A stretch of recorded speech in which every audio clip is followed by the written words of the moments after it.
Olá, que bom estarmos juntos mais um domingo para juntos como comunidade adorarmos a Deus, termos um tempo de reflexão em Sua Palavra. É fato que gostaríamos de ainda estar com os nossos cultos presentes, acontecendo também de maneira simultânea aos nossos encontros online. Mas, devido aos decretos, devido à necessidade do momento, nós estamos de forma remota, aqui na forma online, mas unidos para juntos louvarmos e prestarmos a Deus o culto que é devido a Ele.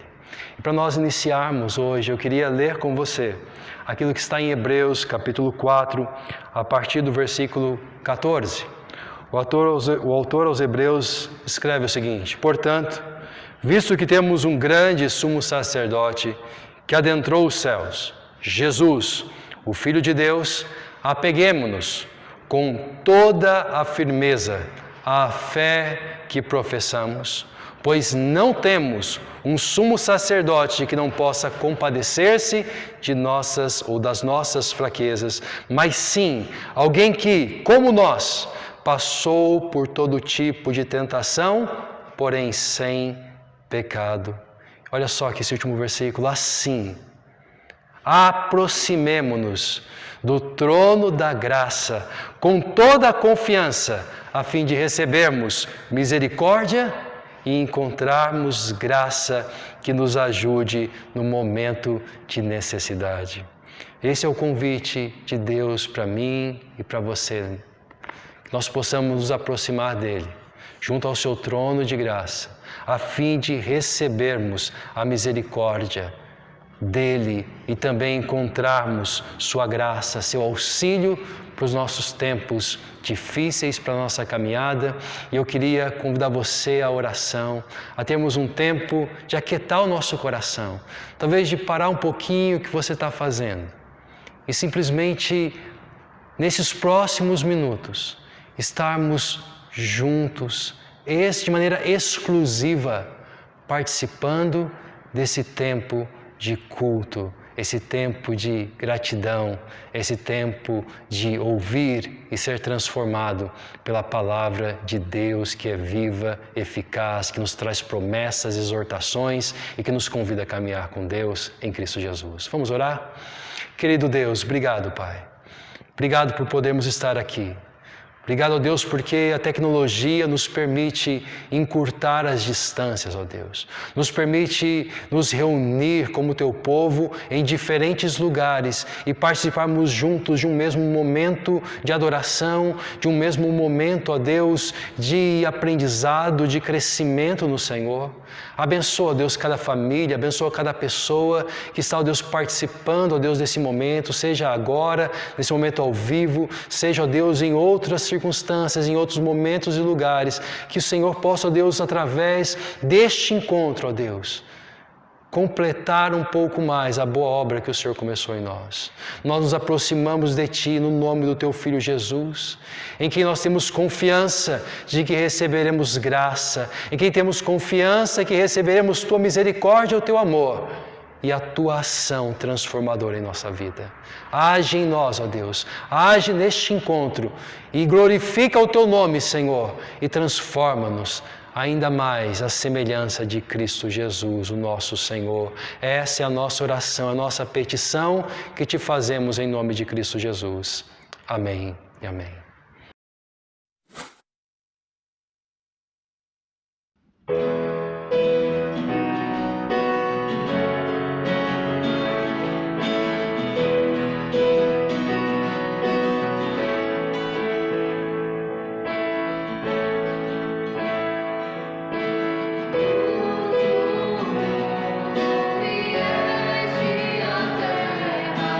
Para que eu pudesse te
Neste mês de março, mês que antecede a celebração da Páscoa cristã, nós estamos assistindo e conversando sobre as cenas da Páscoa, o drama da salvação.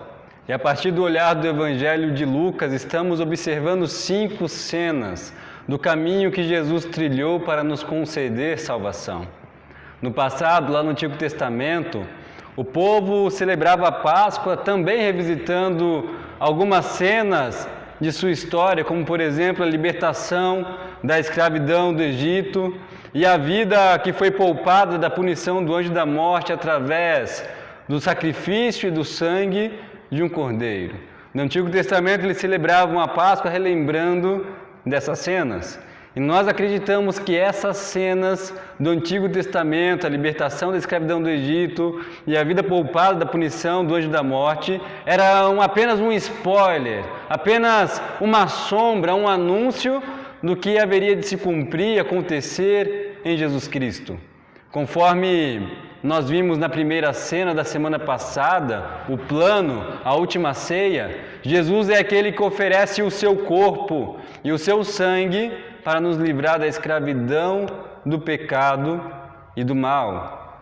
Assim como acontecia na celebração do Antigo Testamento, nós estamos revisitando as cenas da Páscoa cristã, observando o drama da salvação que foi arquitetado e executado por Deus em Cristo Jesus desde a eternidade, anunciado de forma gradativa no Antigo Testamento e concretizado então na obra salvífica de Jesus. Nós estamos observando essas cenas. Hoje a segunda cena do drama da salvação que nós vamos observar é a cena do Jardim do Getsemane. O plano que vimos na semana anterior, o plano anunciado aos discípulos na última ceia começa a acontecer. O plano da semana passada, que Jesus anunciou aos seus discípulos, começa a acontecer agora a partir do Jardim do Getsemane. E essa cena que se passa no Jardim do Getsemane nós chamaremos de a aflição. O drama da salvação envolve a aflição de Jesus.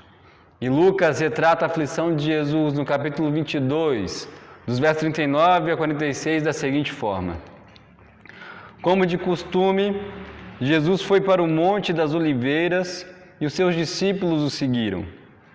Chegando ao lugar, ele lhes disse: Orem para que vocês não caiam em tentação.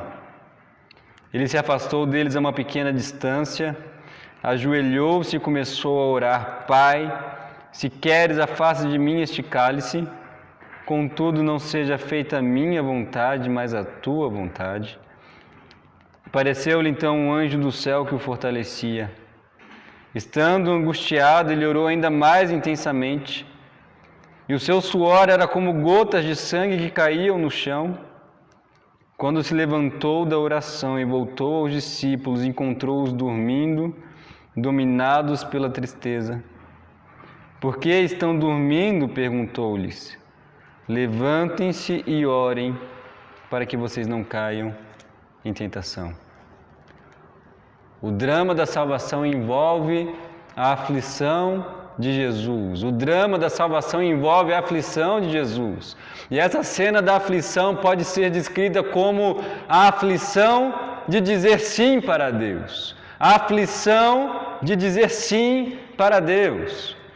E antes de mais nada, antes de entrarmos nessa cena, como nos lembra o pregador Charles Spurgeon, nós precisamos entrar nesse jardim do Getsemane e contemplar essa cena com muito temor. Porque aqui nós encontramos Jesus em seu estado de maior vulnerabilidade. Aqui a fraqueza e a humanidade de Jesus estão escancaradas. Aqui nós vemos aquele que por meio de quem todas as coisas foram criadas, de joelhos, rendido à dor e ao sofrimento. E por isso é com muito temor que nós devemos observar essa cena. E o que vamos tentar apresentar hoje é apenas um vislumbre apenas um vislumbre da aflição de Jesus. Afinal, qualquer esforço para definir a intensidade do que Jesus sentiu não seria nem um arranhão perto do que ele realmente sentiu. Porque certamente homem nenhum na terra passou perto de sentir a aflição que Jesus sentiu no Getsemane. Então entremos nessa cena, observemos essa cena com muito temor.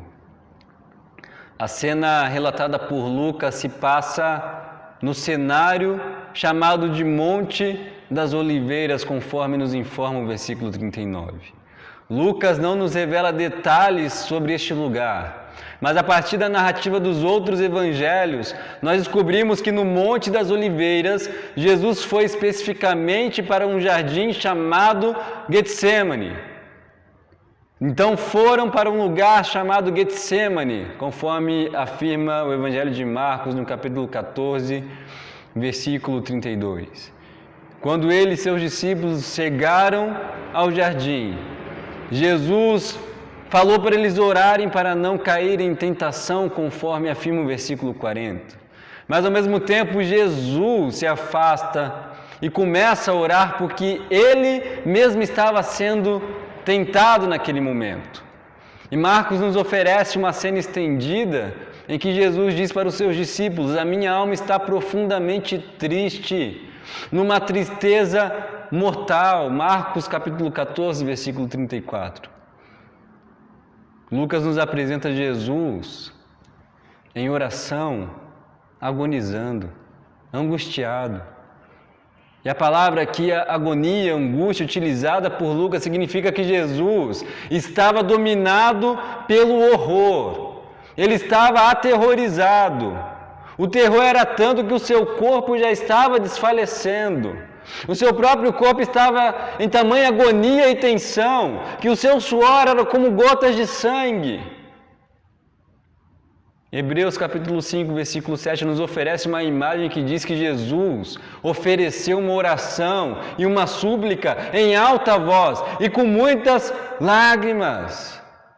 Jesus estava desfalecendo, ele estava aterrorizado, estava profundamente triste. Além disso, foi necessária a presença de um anjo para fortalecer Jesus. E como afirmou o pastor norte-americano chamado Charles Childers, a necessidade do conforto de um anjo testemunha a intensidade da angústia mental, do conflito pelo qual a sua alma estava passando.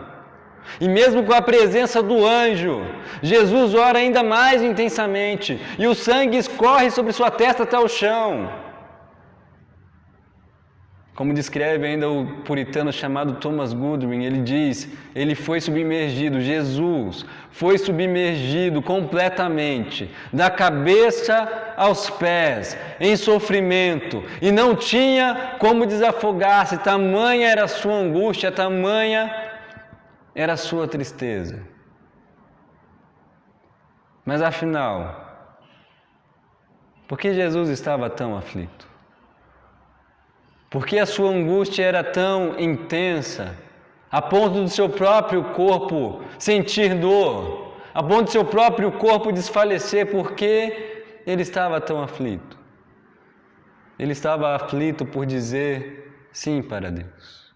Estava aflito por se submeter em dizer sim para Deus. Veja como Lucas nos apresenta a oração de Jesus: Pai, se queres, afasta de mim este cálice, contudo que não seja feita a minha vontade, mas a tua. Esse era o conflito que Jesus estava enfrentando, o conflito em escapar do cálice que ele tinha que beber, ou em se submeter à vontade de Deus Pai. E o cálice no Antigo Testamento, ele é associado com duas coisas. Primeiro, o sofrimento causado pelo pecado. E segundo, está associado com a ira de Deus. Veja o que Isaías 51:17 diz, por exemplo: levante-se, ó Jerusalém, você que bebeu da mão do Senhor o cálice da ira dele. Você que engoliu até a última gota a taça que faz os homens cambalearem. Então o cálice está associado à ira de Deus. E o livro de Ezequiel 23, versículo 33, fala também do cálice, mas o cálice simbolizando o sofrimento. Veja lá o que diz: você será dominada pela embriaguez e pela tristeza, com esse copo, com essa taça de desgraça e desolação. Então o cálice também está associado ao sofrimento, o sofrimento causado pelo pecado.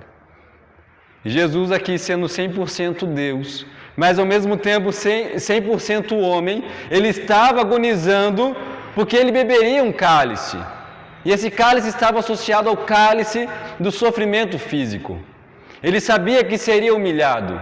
Ele sabia e tinha plena consciência que ele seria espancado, que ele seria cuspido, que ele seria açoitado, que pregos perfurariam a sua mão, que uma coroa de espinhos seria colocada sobre sua cabeça. Ele sabia que seria ridicularizado. Ele sabia que teria que tomar o cálice do sofrimento físico. Eu acredito que qualquer ser humano que soubesse que isso iria acontecer consigo mesmo, ficaria agonizado ao saber que o próximo capítulo da sua vida seria esse. Jesus estava agonizando porque ele sabia que ele teria que tomar o cálice do sofrimento físico. Mas, como ousadamente homens piedosos escreveram, esse foi o menor dos motivos da agonia de Jesus. Jesus estava agonizando, ele estava aflito, em profunda tristeza, porque sobre ele seria derramado o cálice do pecado. Sobre Jesus seria derramado não apenas o cálice do sofrimento físico, mas o cálice do pecado. E Jesus sendo Deus, sendo ele plenamente Deus, ele conhece o pecado. Ele conhece o horror do pecado. Ele conhece a escuridão das trevas do pecado. Ele sabe a profundidade do abismo. Ele conhece a impureza do pecado. Ele conhece a influência destruidora do pecado sobre a humanidade. Ele conhece a sua devassidão. Ele conhece a nocividade do pecado e como isso ofende a sua natureza divina. E o pastor Hernandes Dias Lopes, na tentativa de explicar o horror do pecado, ele diz o seguinte: o pecado deve ser de longe mais aterrorizante do que uma visão do próprio inferno, porque o inferno é apenas uma prole do pecado. Tamanho é o horror do pecado, tamanho a ofensa que isso é para Deus. Mas Jesus não apenas conhece o pecado de toda a humanidade cairia sobre ele. O pecado de toda a humanidade cairia sobre ele. O cálice do pecado de todos os homens cairia sobre ele. Isso é tão forte que o apóstolo Paulo fala em 2 Coríntios capítulo 5, versículo 21, que Deus tornou pecado por nós, aquele que não tinha pecado. Jesus se transformou a própria personificação do pecado. O santo foi identificado como impuro, o justo identificado como injusto, a luz identificada como trevas. Ele se tornou diante de Deus aquilo que mais ofende a sua natureza. Paulo, para intensificar e clarear ainda mais a angústia de Jesus, ele afirma em Gálatas 3, versículo 13, que Jesus se tornou maldição em nosso lugar. Ele se tornou maldito, amaldiçoado, pois está escrito: maldito todo aquele que for pendurado no madeiro. Ele se tornou amaldiçoado, identificado como sendo a própria maldição.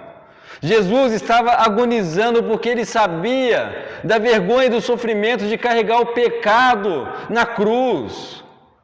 Como afirma Isaías 53, ele estava carregando sobre si os pecados de todos nós.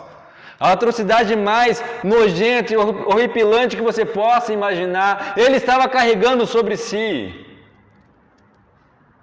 E por isso ele estava aflito, angustiado, porque ele deveria tomar e seria derramado sobre ele o cálice dos pecados de todos nós. Mas apesar de essa ser uma das grandes razões da agonia de Jesus, homens piedosos ousam em afirmar que essa ainda não foi a maior razão para a sua agonia. O motivo da maior agonia de Jesus é que ele seria abandonado por seu Pai, que ele seria desamparado por seu Pai, Como afirmou o pastor Hernandes Dias Lopes, mais uma vez, aquele que estava ligado a Deus como nenhum outro, haveria de ser abandonado por Deus como nenhum outro. Jesus estava agonizando porque ele estava prestes a experimentar o que homem nenhum experimentou, uma total ausência de Deus. Deus virou as costas para o seu Filho, para poder nos acolher como seus filhos. Ao mesmo tempo, Jesus não apenas seria abandonado por Deus, mas receberia sobre ele, sobre o seu corpo, a ira de Deus. Porque Deus ia punir o mal e o pecado em seu Filho. Deus ia punir o mal e o pecado nele. Alguns ainda vão dizer que na cruz foi a única vez que Jesus não chamou o seu Deus de Pai. Porque o Filho unigênito de Deus se tornou condenado. E Deus se tornou o seu juiz. Isaías 53 oferece imagens que nos fazem ter uma pequena ideia do que Jesus haveria de receber. Nos fazem ter uma pequena ideia do que é receber a ira de Deus. Versículo 5 de Isaías 53. Mas ele foi transpassado, ele foi rasgado por causa das nossas transgressões. Foi esmagado por causa de nossas iniquidades. Ele foi castigado, porque o castigo que nos trouxe paz estava sobre ele. O verso 6, o Senhor fez cair sobre ele a iniquidade de todos nós. E o verso 7, foi da vontade do Senhor esmagá-lo e fazê-lo sofrer, porque ele fez da sua vida uma oferta pelo pecado. Para você ter uma noção do que é a ira de Deus contra o pecado, Apocalipse 14 compara o cálice da ira de Deus com tormento de fogo, com tormento de enxofre. Isso é comparado à ira de Deus em terminologias que nós podemos entender, figuras que nós podemos entender. A ira de Deus contra o pecado é identificada como uma ira com tormento de fogo e enxofre. Aqueles que continuarem recusando a Deus sofrerão a condenação de fato, mas apenas pelos seus pecados. Agora imagine que Jesus estava carregando os pecados de todas as pessoas que existiram, que existem e que ainda vão existir. Não é à toa que o teólogo Jonathan Edwards afirmou: Deus nunca manifestou tanto seu ódio ao pecado como na morte e no sofrimento de seu único Filho. Jesus, sendo Deus, conhece o terror da ira divina e, como humano, ele é tomado de agonia pelo que está prestes a acontecer. E por isso ele está em profunda agonia e aflição, porque ele deveria beber o cálice do sofrimento físico, o cálice do pecado, mas o cálice do abandono e o cálice da ira de Deus. Mas como se não bastasse, nesse momento mais do que nunca, Satanás e seus anjos se levantaram contra Jesus para tentá-lo, com muito mais força do que a tentação no deserto. Toda a horda do inferno se levantou contra Jesus nesse instante para tentá-lo a rejeitar a vontade divina, para frustrá-lo, para dizer que ele não ia conseguir cumprir a sua missão. Toda a horda do inferno estava destilando seu ódio sobre Jesus. As mais ardentes brasas do inferno estavam sendo lançadas sobre o coração de Jesus para frustrá-lo, para fazê-lo rejeitar a vontade do Pai, para frustrar a sua redenção, a redenção da humanidade. E somado a todos esses sofrimentos de Jesus, seus discípulos e amigos, aqueles por quem ele morreria, no momento que ele mais precisava de apoio, eles permaneceram indiferentes. O texto nos informa que eles estavam dormindo enquanto Jesus estava em profunda angústia. E ainda mais, Jesus sabia que todos eles o abandonariam.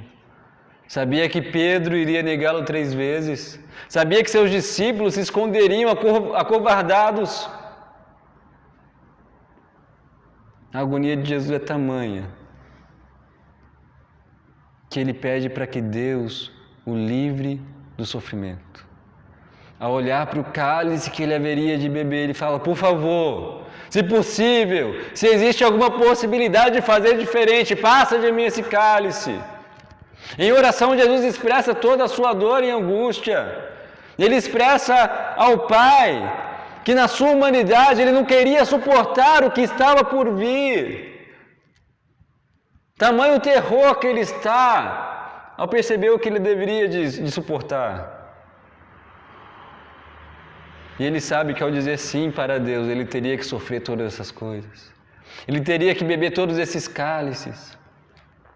A aflição de Jesus é a aflição de se submeter a Deus. É a aflição de dizer sim para Deus. E mesmo sabendo exatamente o que ele iria passar, mesmo sabendo de todos os cálices que ele haveria de tomar, ele diz sim. Ele diz sim. E diferente dos cordeiros da Páscoa no Antigo Testamento, que eram sacrificados sem nenhuma escolha, o sacrifício de Jesus é consciente e voluntário. Ele sabia o que teria que suportar. E mesmo assim ele se submete. Ele sabia de todo o sofrimento que ele ia suportar em seu corpo, mas mesmo assim ele se submete. Ele sabia que deveria sofrer fisicamente, mas ele se submete. Ele saberia que deveria se tornar pecado por nós, mas ele se submete. Ele sabia que deveria ser desamparado por seu pai, abandonado e receber sobre si a ira de seu pai, que se tornaria seu juiz, mas mesmo assim ele se submete, porque é o que ele mesmo afirma em João capítulo 10, dos versos 17 e 18, por isso é que meu Pai me ama, porque eu dou a minha vida para retomá-la. Ninguém a tira de mim, mas eu a dou por minha espontânea vontade. Eu tenho autoridade para dá-la e para retomá-la. Nesta ordem eu recebi de meu Pai. Ninguém tira a minha vida de mim. Eu a dou por minha espontânea vontade. E ele voluntariamente submete ao pior dos sofrimentos, por causa de mim e de você. A aflição que Jesus está sofrendo aqui no Getsemane é a nossa aflição, é a aflição do nosso pecado. E ele diz sim para Deus, para que eu e você não recebêssemos o justo castigo pelas nossas faltas. E tudo isso porque ele nos amou. Ele nos amou tanto que ele submete as piores das aflições. O início da história humana também se passa no jardim. Os nossos primeiros pais no jardim, eles foram tentados por Satanás a dizerem não para Deus. Foram tentados por Satanás para não se submeterem a Deus. Foram tentados a rejeitarem a Deus. E eles estavam num jardim chamado Éden, cujo significado é nada mais, nada menos que paraíso, lugar de prazeres, lugar de delícias. Eles estavam em perfeita harmonia com o Criador e com a criação. Eles tinham todas as condições favoráveis de dizer sim para Deus, mas eles escolheram rejeitar Deus. Eles escolheram a morte ao invés da vida. Adão e Eva escolheram o mal ao invés do bem. Desde então, essa tem sido a escolha de todos nós. E por isso temos desfrutado do sofrimento, da destruição, do caos, do mal, da morte. Mas Jesus no jardim do Getsemane, cujo significado é prensa de azeite.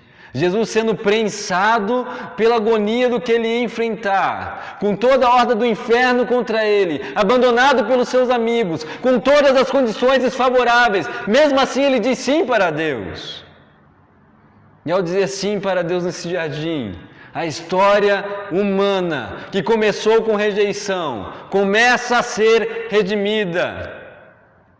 Começa a ser redimida porque um homem que viveu a vida perfeita e que se dispôs a cumprir a punição pelo nosso pecado, ele se submeteu a Deus. Ele submeteu inteiramente a Deus. Adão e Eva só não foram consumidos por Deus instantaneamente no jardim, porque um sacrifício já havia sido feito. Eles, na sua nudez, foram vestidos com a pele de um animal, conforme relato de Gênesis 3. Mas para serem vestidos com a pele de um animal, isso pressupõe um sacrifício. E esse sacrifício apontava para Jesus, que morre despido e nu, para a humanidade ser revestida com vida. E Jesus quer nos revestir de vida, da vida de Deus, mas para isso Ele se despe com a morte e suporta as piores das aflições.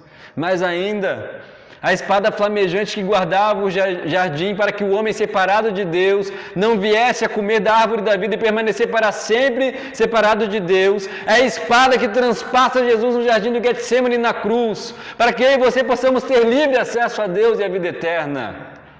Para que eu e você tenhamos acesso a novos céus e nova terra, para que eu e você possamos comer do fruto da árvore da vida, e assim sermos curados e libertos para sempre do mal, para sermos libertos para sempre do pecado, daquilo que nos aprisiona. Adão optou por algo melhor para si, e isso em rejeição a Deus. Jesus optou por algo pior para si, e isso em obediência a Deus.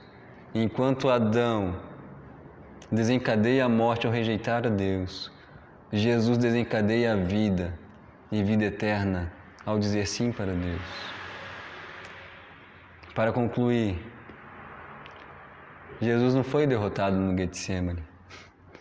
Quando Jesus se levanta da oração, quando Ele diz sim para Deus, Ele se levanta sem pavor.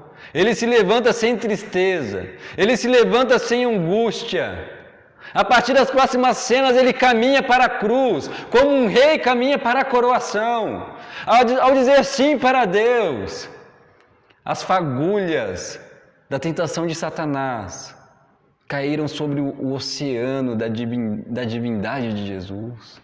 As flechas que estavam sendo atiradas por Satanás bateram num paredão, numa montanha da divindade de Jesus, porque foi Deus veio para nos redimir.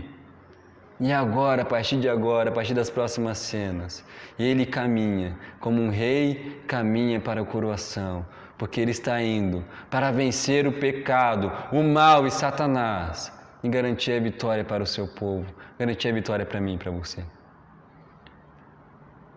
Mas afinal, o que nós podemos aprender com as aflições de Jesus?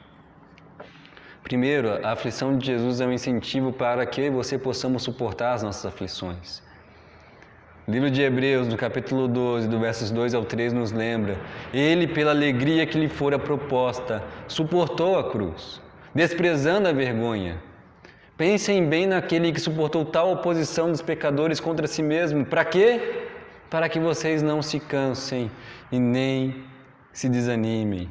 Eu e você estamos passando por momentos de aflições, por momentos de más notícias, mas Jesus suportou as aflições, para que eu e você não nos cansemos, nem desanimemos de viver a sua vida, de viver para Ele, que a gente não desanime de viver a vontade de Deus.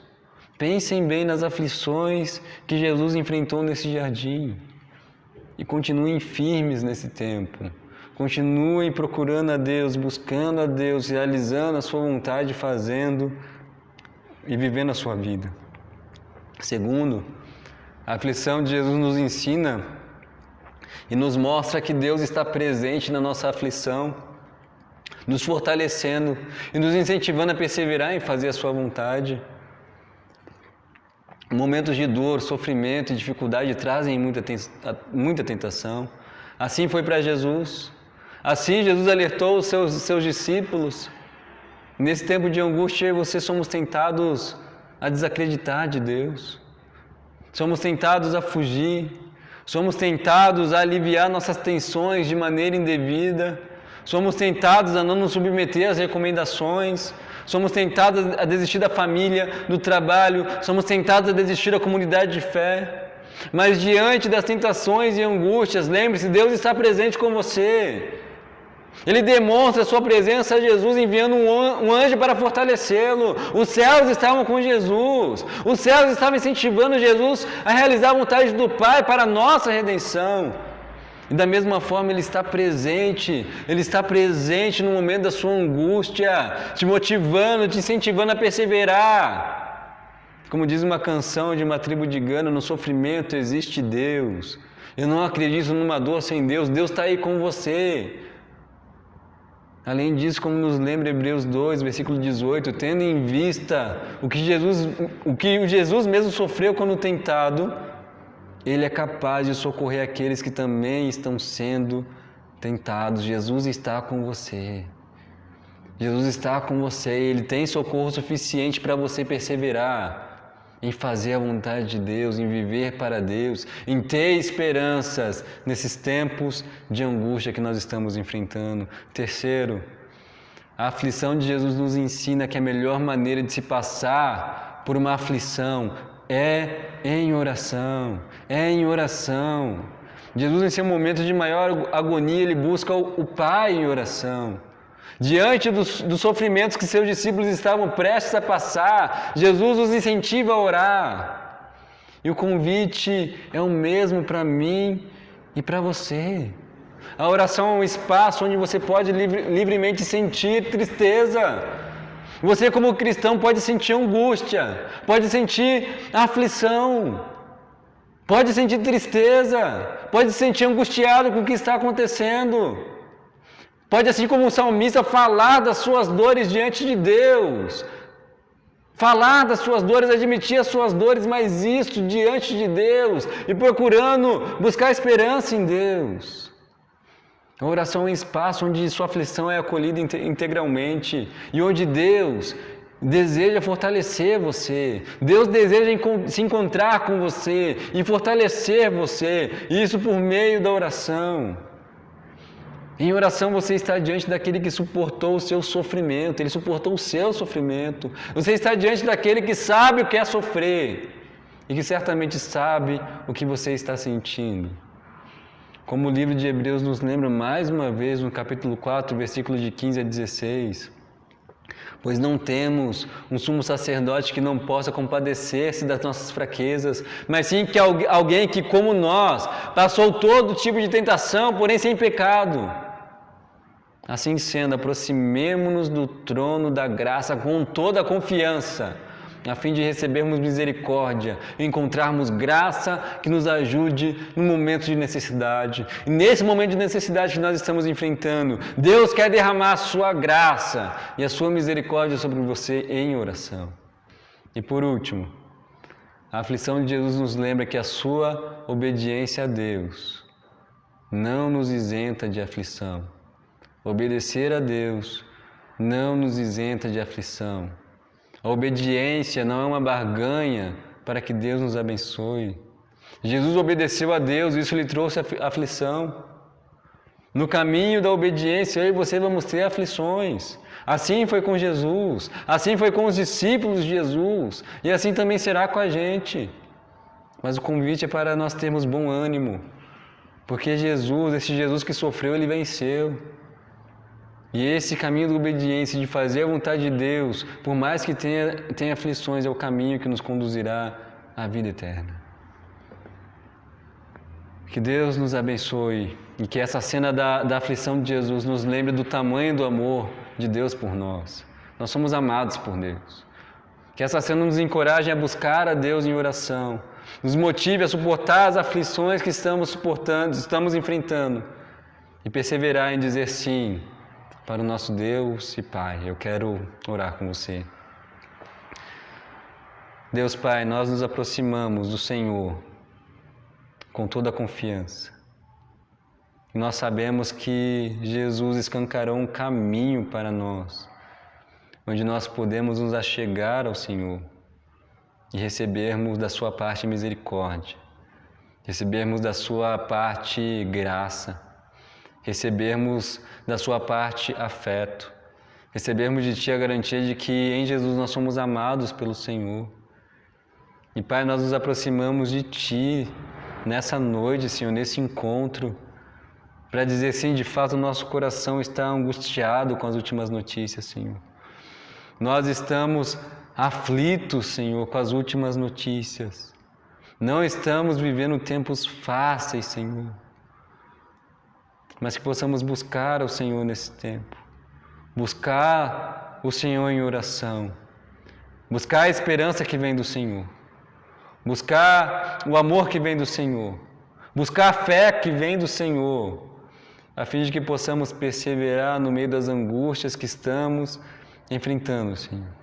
Que possamos perseverar em dizer sim para o Senhor, sabendo que ao dizer sim para o Senhor, sabendo que nos relacionando intimamente com o Senhor, nós desfrutamos da vida que temos da sua parte.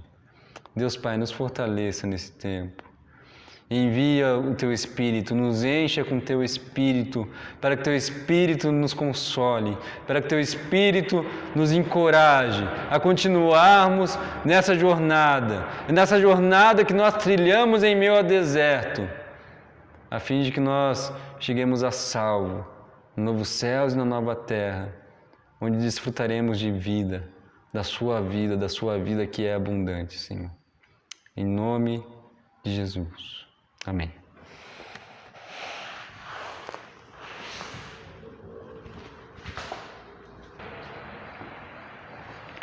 Quanto ao mais, irmãos, que o amor de Deus, nosso Pai, que a graça de Jesus Cristo, que o consolo, o conforto e a ação do Espírito repouse sobre a tua vida, sobre todo o povo de Deus hoje e por todo sempre. Amém. Que Deus te abençoe, que Deus abençoe a sua família e a sua semana.